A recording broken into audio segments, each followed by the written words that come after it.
एकतर अंजलीताई स्वतःला सामाजिक कार्यकर्ते समजतात.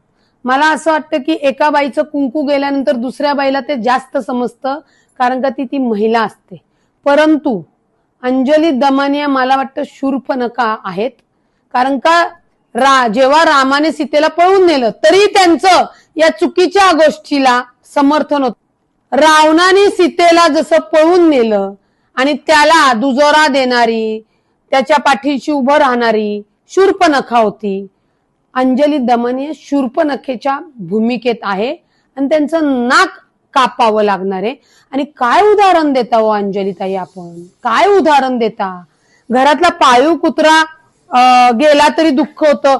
अहो, पाळीव कुत्र्याचं दुःख देताना ते कशाला एवढं लांबचं दुःख देताय? तुमचे स्वतःचे पती जाऊ द्या आणि मग स्वतःला ते उदाहरण तुम्ही द्या.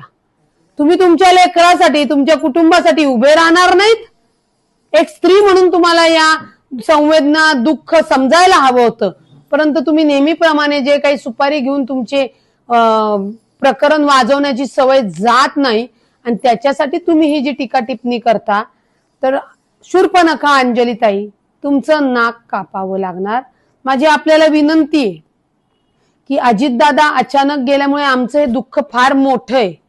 कृपया करून अजितदादांच्या परिवारावर जे दुःख झाले त्याच्यावर फुंकर नाही मारता आली तर मारू नका, परंतु मीठ चोळायचं काम करू नका. आता आमच्यासारखे कार्यकर्ते हे सहन करू शकत नाही. अजितदादा असताना आम्ही ते सहन केलं, तुम्हाला कायदेशीरपणे उत्तरं दिली, परंतु तरी सुद्धा तुम्ही नाहक सातत्याने द्वेष करणार असाल अजित पवारांच्या कुटुंबाचा, त्यांच्या लोकांचा, तर तो आता सहन केला जाणार नाही. एवढंच तुम्ही ध्यानात ठेवा.